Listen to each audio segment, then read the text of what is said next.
एक और यूनिट हम यूज़ करते हैं जो एसआई यूनिट भी नहीं है, सीजीएस भी नहीं है, poise, another unit of viscosity poise होती है। पॉइज 0.1 न्यूटन सेकेंड पर मीटर स्क्वायर के बराबर होता है। तो ये भी ध्यान में रखेंगे। ज़्यादातर पॉइज यूनिट ज़्यादातर हम यूज़ करते हैं। टर्मिनल वेलोसिटी क्या होती है of a spherical ball, spherical ball या ऑब्जेक्ट, को भी स्फेरिकल ऑब्जेक्ट है। एक्चुअली क्या होता है, मान लिया कोई स्टिल वाटर है और हम यहाँ से एक बॉल ड्रॉप करते हैं। मान लिया यहीं पे एक बॉल ड्रॉप की, लिक्विड की डेंसिटी मान लिया सिग्मा है और बॉल की डेंसिटी रो है, और मान लिया मेटल बॉल है तो बहुत भारी बॉल है, इसकी रेडियस मान लिया r है। तो होकर के यहाँ से ड्रॉप किया, स्पीड इसकी 0 थी, धीरे धीरे।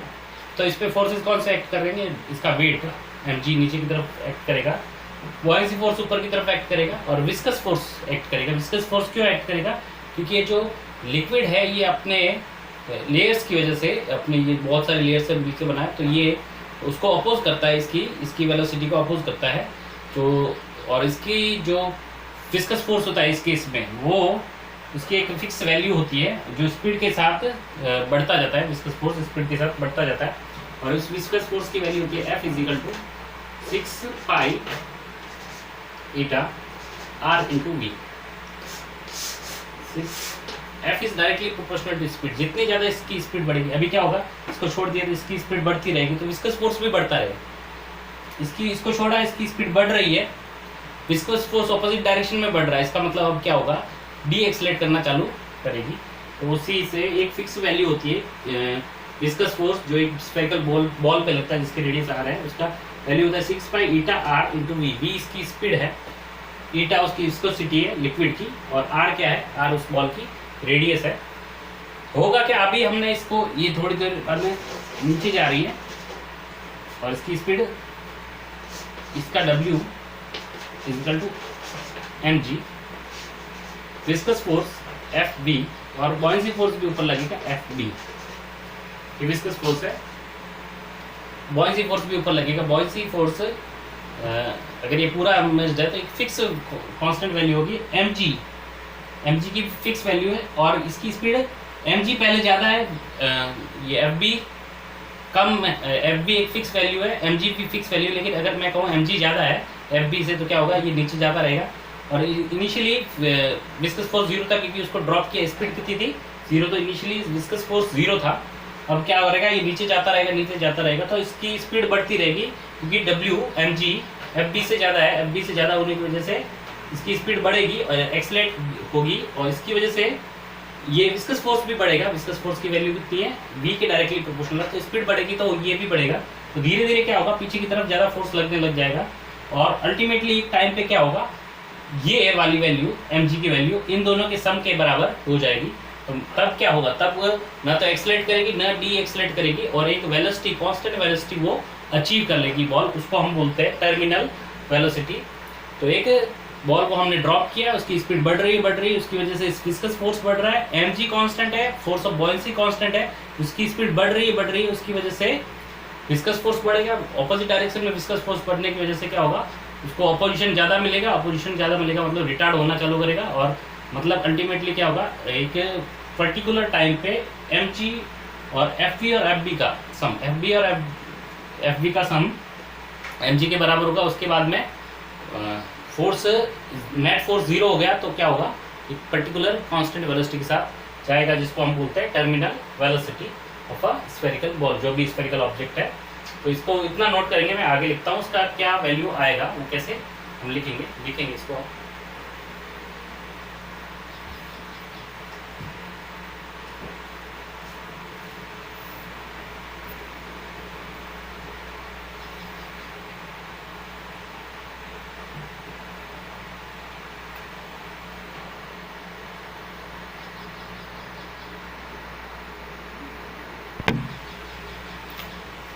इसकी वैल्यू निकालते हैं हमारे पास। इतनी उसकी टर्मिनल स्पीड होगी, कितनी टर्मिनल वेलोसिटी होगी, वो पर्टिकुलर कांस्टेंट स्पीड।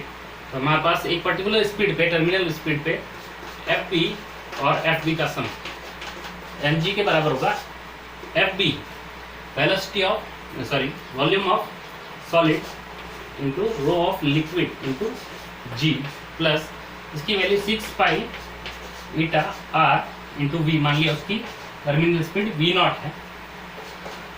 ये क्या है, स्पीड है, स्मॉल वी लिख लिया, small V not is equal to M G. M है डेंसिटी ऑफ, एम किसका है, सॉलिड का है, सॉलिड ये है, M speed density of solid into volume लिख सकते हैं हम इसका, वॉल्यूम ऑफ सॉलिड इंटू जी।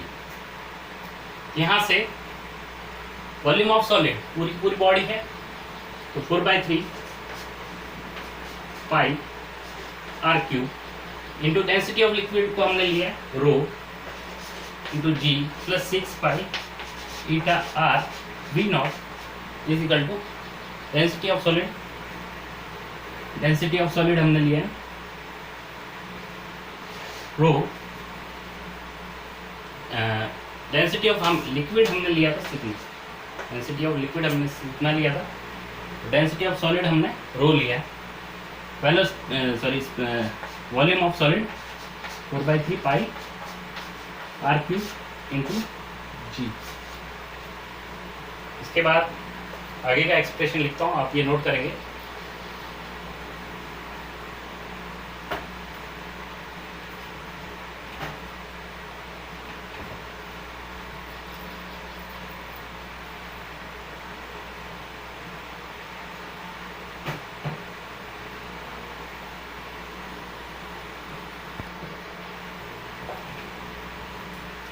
तो आगे हम लिखते हैं, मैं वी नॉट निकालना है तो 6 pi eta R V not is equal to, इसको हम इधर लिखे होते हैं 4/3 pi R cube into sigma into G minus 4/3 pi R cube into rho into G. हमारे पास 4/3 pi R cube into G common लिया, sigma minus rho 6 pi eta R into we.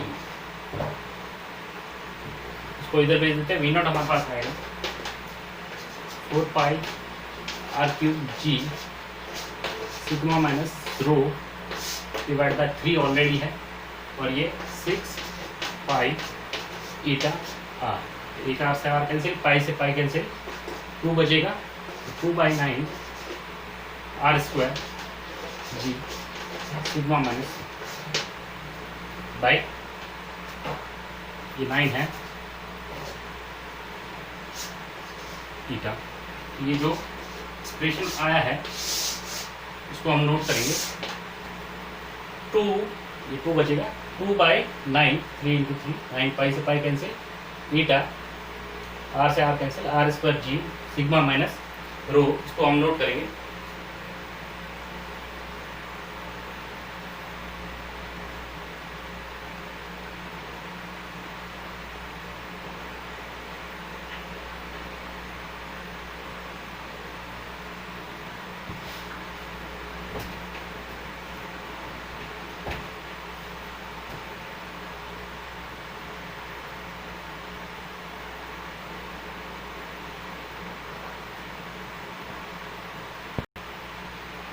इसमें बेस्ड हमारा एक क्वेश्चन है, a large wooden plate of area, large wooden plate है, area 10 metre square floating on the surface of a river is made to move horizontally with the speed 2 metre per second by applying a tangential force. Tangential force लगाए उसकी वजह से वो 2 metre per second speed से जा रहा है। If the river is 1 metre deep, 1 metre गहरी है, and the water in contact with the bed is stationary, मतलब जो रिवर का जो बेड है नीचे वाला बॉटम है उसके कांटेक्ट में जो वाटर है उसकी स्पीड कितनी है, 0 है, स्टेशनरी है।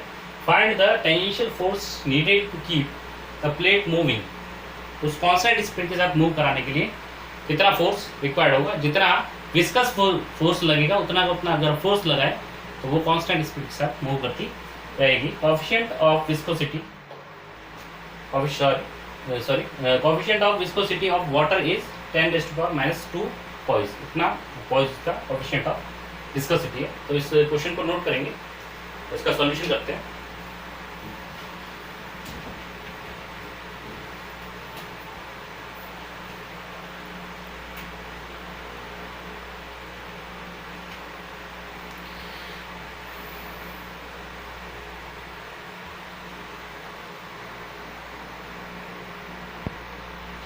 इसका सॉल्यूशन करते हैं।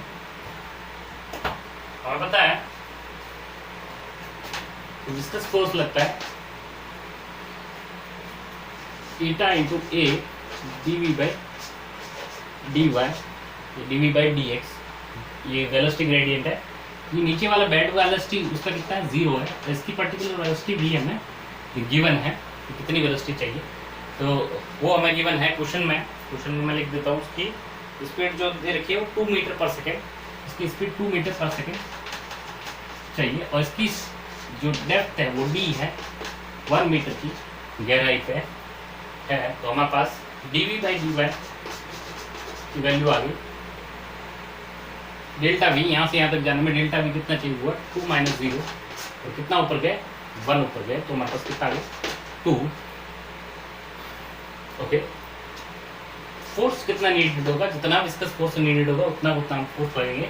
ईटा की वैल्यू 10⁻⁻² पॉइज दी हुई है, 10⁻⁻²। पॉइज है तो 1 पॉइज कितना होता है सही यूनिट में 10⁻⁻1 0.1। तो ये हमारे पास ईटा की वैल्यू होगी इंटू एरिया उसका दे रखा है। एरिया क्वेश्चन में दे रखा है 10 मीटर स्क्वायर है, आई थिंक देख लेता हूँ क्वेश्चन। एरिया उसका 10 मीटर स्क्वायर दे रखा है, 10 metre square into dv by dy हमारे पास कितना है, तो इतना फोर्स रिक्वायर्ड होगा 10⁻⁻3। तो हमारे पास 20 × 10⁻⁻3 न्यूटन फोर्स रिक्वायर्ड होगा। तो हमारे पास कितना आ जाएगा 0.02 न्यूटन। इतना फोर्स रिक्वायर्ड होगा, उसको हमें चलाना है, तो उतना ही फ्रिक्शन फोर्स जो विस्कस ड्रैग है उतना ही हमें फोर्स लगाना पड़ेगा, ताकि उतनी कांस्टेंट स्पीड के साथ चल पाए। इसको लिखेंगे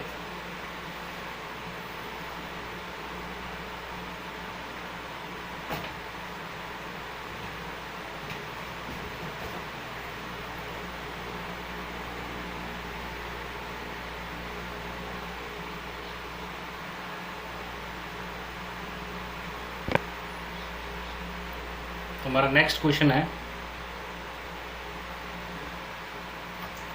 the velocity of water in a river is 18 km/h near the surface. जो सरफेस है उसके समझ में आ ही रहा है कि उसके पास की जो वेलोसिटी है 18 km/h है। If the river is 5 metre deep, find the shearing stress between the horizontal layers of water. Eta दे रखा है 10⁻⁻2 विस्कोसिटी ऑफ वाटर दे रखा है। ओके, तो सॉल्यूशन हम करते हैं इसका। ये हमारा क्वेश्चन है। तो सबसे पहले हम dv बाई dy निकालते हैं।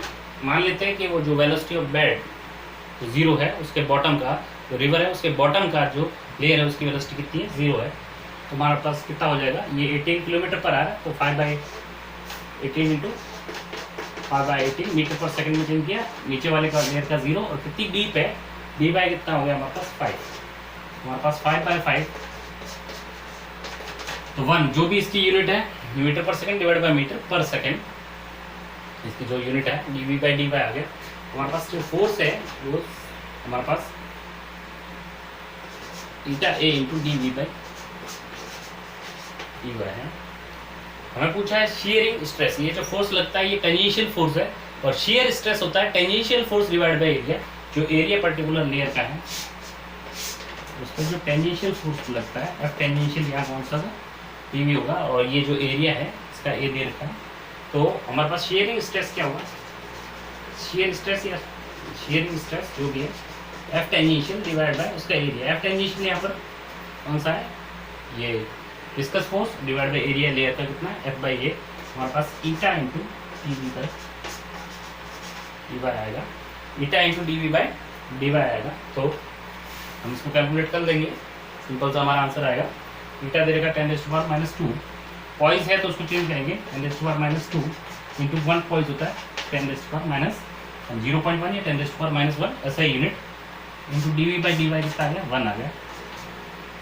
तो हमारे पास 10 रेस्ट पर माइनस 3 स्ट्रेस है न्यूटन पर मीटर स्क्वायर न्यूटन पर मीटर। इसको नोट करेंगे।